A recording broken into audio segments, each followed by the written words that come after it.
Welcome to the build review for the Airfix Messerschmitt ME262 A-1a in 70-second scale.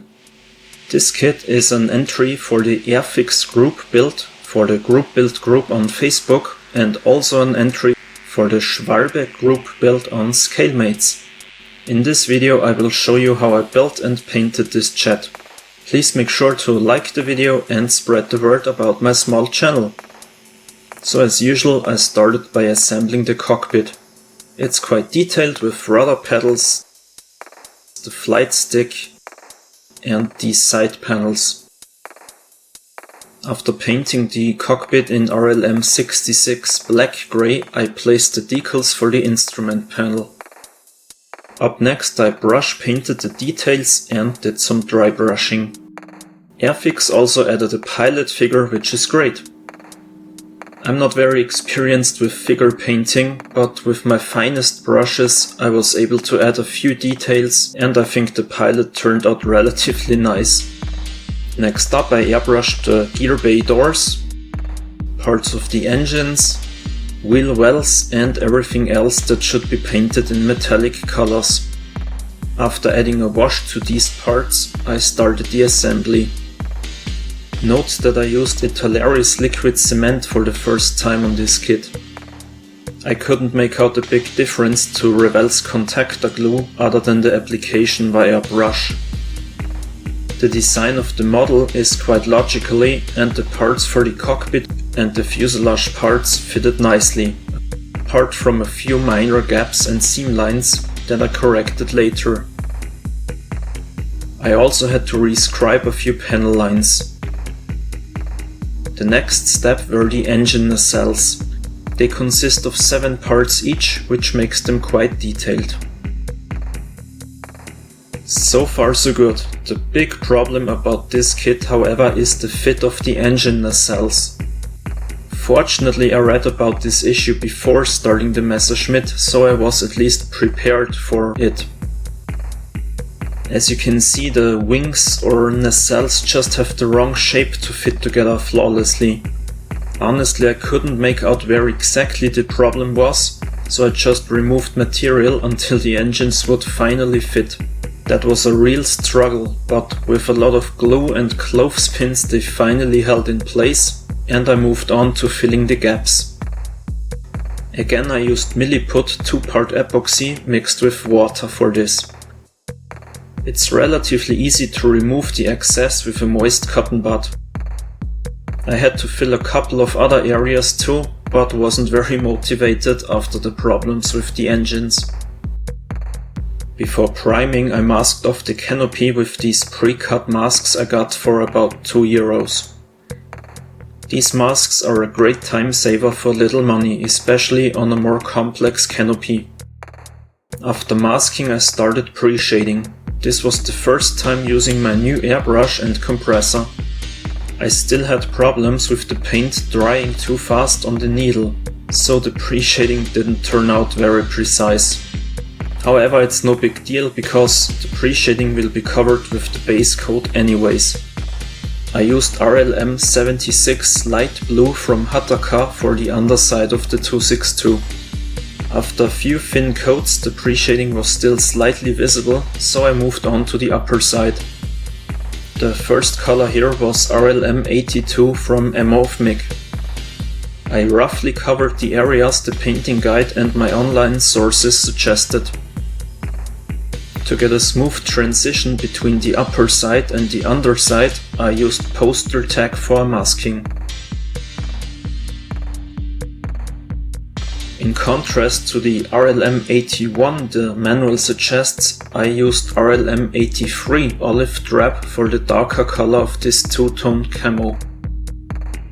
I don't know if it's a problem caused by McFerren, but the RLM 81 I have is more a dark green than the brown violet that it's supposed to be.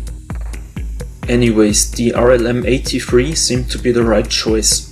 I masked off some areas and airbrushed them. I worked in sections to make the masking easier and avoid overspraying. Again I worked in thin layers so the pre-shading would still be visible in the end.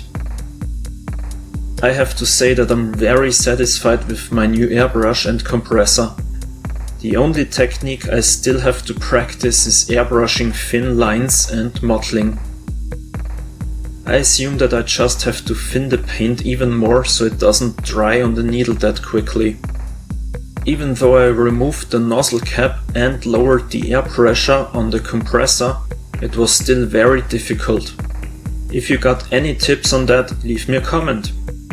For the mottling on the nose area, I started another try. This time I thinned Hataka's RLM 76 with MLT at a 50-50 ratio. This worked a bit better, but still it was difficult to control the paint flow. Maybe it just takes practice and more thinner, but again, if you got any helpful tips on mottling, please tell me. Anyways, after a bit of detail painting and chipping, I started decaling. The kit's decals were easy to work with, although I removed some of the decal film on a few of the larger ones. The difficulty was this band around the tail of the 262. I wrapped it around the fuselage, but its shape wasn't perfect. You have to be very careful when moving decals around once they are on the model. It's a good idea to add more water. I also cut the decal in a few areas and used a lot of setting solutions so it would be easier to wrap around and conform to the uneven surfaces. The kit also comes with a good amount of small stencils. What's missing are the swastikas that I just took from an A-1a kit. Now the only thing left to mount was the landing gear. Therefore I removed the gear bay doors that I had fixed in place before for easier painting. Then I did some weathering using engine grime and oils. I did not add a panel line wash this time because the pre-shading was still quite apparent and the panel lines on the real aircraft weren't that prominent. Then I mounted the landing gear, which wasn't that easy to do. Another problem is that my 262 was a tail sitter. I put some weight into the nose before assembly, but that wasn't enough, so I stuffed poster tack wherever possible. After mounting the last smaller parts, I also added some rigging. Camo of Mick has this elastic fiber in different sizes, and even though I was a bit skeptical about the price tag, I think it's worth it because it makes this tedious job a bit easier.